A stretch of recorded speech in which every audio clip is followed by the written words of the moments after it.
Welcome to this episode of Holistic Healing with Lori podcast, where we explore how to get well from chronic illnesses like long COVID, chronic fatigue syndrome, myalgic encephalomyelitis, that mouthful, and many others. And you are in for a treat today because we are talking with Dr. Evan Hirsch, also known as the Inner GMD, and he specializes in this area, y'all. So Evan is on a mission to help 1 million people resolve their chronic fatigue, ME/CFS, and long COVID naturally so that they can have more fun, and success in every aspect of their lives. And he specializes in complex cases where people think they have tried everything. How many of you out there have tried everything? Yes. Yeah. So welcome, Evan. Thank you so much. Thanks so much for having me on, Lori. Good to see you again. Yeah, you too. Yeah, but we were just talking beforehand, before we started the recording, that it's been a hot second, but it's always such a pleasure to talk to you. And there's so many things that we can talk about, and I do try to keep these podcasts to about 20 minutes. So I just want to say outright for everybody that Evan is also going to be in the Long COVID and ME/CFS Holistic Healing Summit. That's going to be at the end of October, and we will have a longer period of time to talk at that point.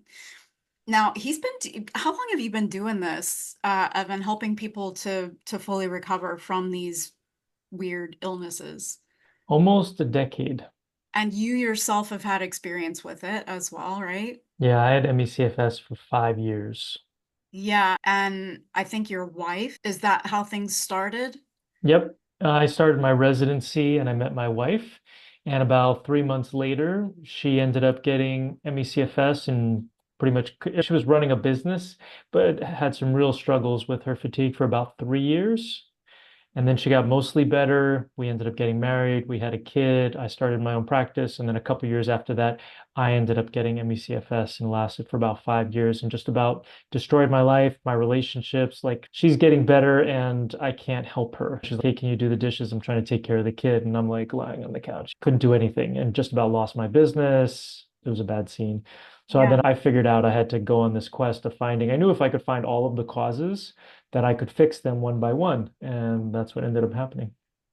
Awesome. Now, so let's go ahead and touch on those 4 steps. So you have this 4-step approach. So let's touch on that. And then there's something that I'm very excited to talk to you about around testing, because it seems that we are on the same page there, which I know it might not be the most popular approach. So first step is to figure out the causes that somebody has in this 4-step process. And so 90% of the causes that people have can be determined by history and symptoms alone. So it doesn't really require testing. And then there's about the other 10% is it requires testing. And so it's about $500 that I recommend in testing. None of this $5,000, $7,000 panels that people are recommending.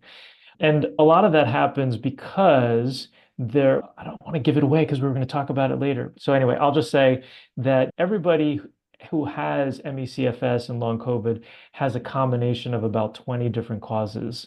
And so figuring out the 20 different causes that you have as an individual is really essential because then you can match up the treatment that's specific for your causes. But it's never one thing, right? You might think that there was an inciting incident, which was like maybe you got exposure to mold, or maybe you got a vaccine, or maybe you got COVID or something like that. But there were other things that kind of predisposed you to that straw that broke the camel's back. So that's step one, figure out the causes you have. And those causes are broken up into deficiencies and toxicities. Deficiencies are things that are not in the body that are supposed to be there. Deficiencies are things like hormones and vitamins and minerals and mitochondrial function and lifestyle habits. And the toxicities are what I call the toxic five mainly, which are a combination of heavy metals, chemicals, molds, infections, and nervous system dysfunction or trauma. So this process is all about removing the toxic five. However, in order to have success doing that, step two, you have to replace the deficiencies to make yourself stronger, more robust. And then step three, you need to open up the drainage or detoxification pathways, basically the exit pathways, the liver and the kidney and the lymph and the neural lymph that's in the brain and the gallbladder and the intestines. All those pathways have to be open so that you have some place to take those toxic five and put them so that they can get out of the body. And then step four is removing the toxic five. Beautiful. Yeah, absolutely. I think that the drainage pathways are one of the things that a lot of people miss when they start going, oh, maybe parasites are an issue, or maybe mold is an issue, or something like that. And I know from personal experience and working with my students and clients that when you start to go in there and just try to take care of those pathogens right away, you're in for a world of hurt, and it's not very effective. Right. So I'm curious as to how many people, percentage wise, what do you think? How many people come to you who have tried everything already? I would say about 50%. There's 50% who think they've done everything, but the reality is that if you're still sick, you haven't done everything. And my job is always to figure out like what have you missed? And if you haven't addressed all of the heavy metals, chemicals, molds, infections, and nervous system dysfunction or trauma, the toxic five, then there are holes in your treatment plan. And that's the reason why you haven't gotten better. I've never met anybody who has addressed the toxic five appropriately and hasn't gotten better. Yeah, and I think that's so important. Addressed it appropriately. Absolutely. Because I feel like there is not enough accurate information out there as far as how to address it properly, and not enough practitioners that know what you know and what I know about how to do it in the correct way. So what are some examples of people who come to you who think that they have addressed something, let's say mold, and you can actually say, okay, this is what went wrong there. Let's do this differently. Yeah, they think that I'm just like every other functional medicine or environmental medicine doctor. So they started off once upon a time when they first started feeling poorly. They went to their conventional doctor and they probably got referred around a little bit, maybe for a year or two, maybe three, and they didn't get the answers that they needed. So then they started looking outside of the conventional box.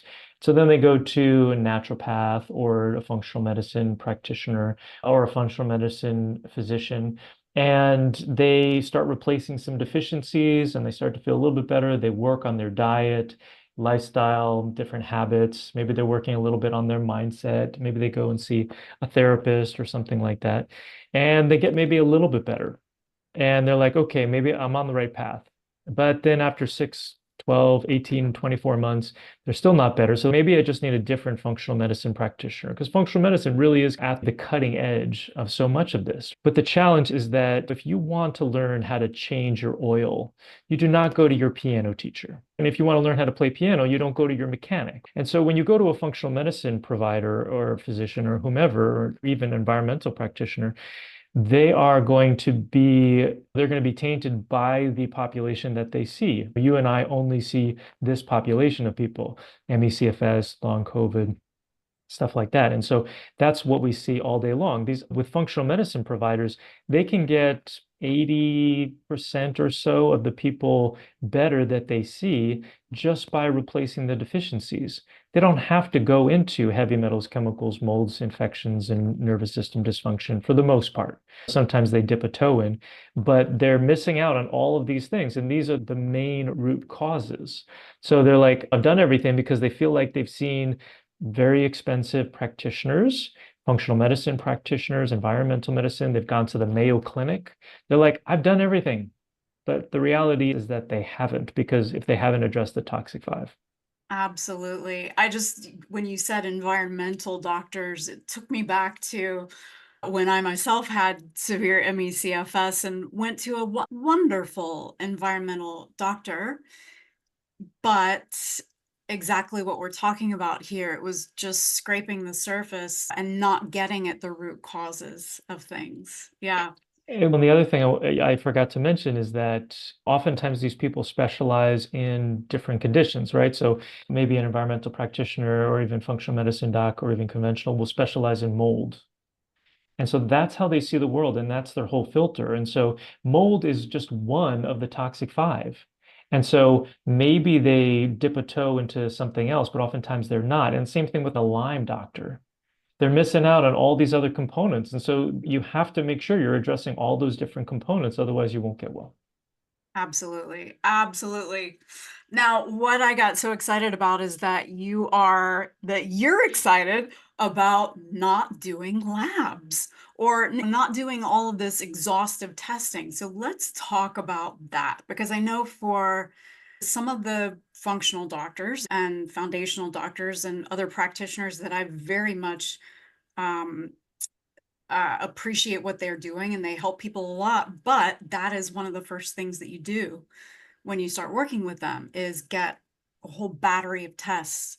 So, and you touched on this earlier, why is it that you don't think that is needed?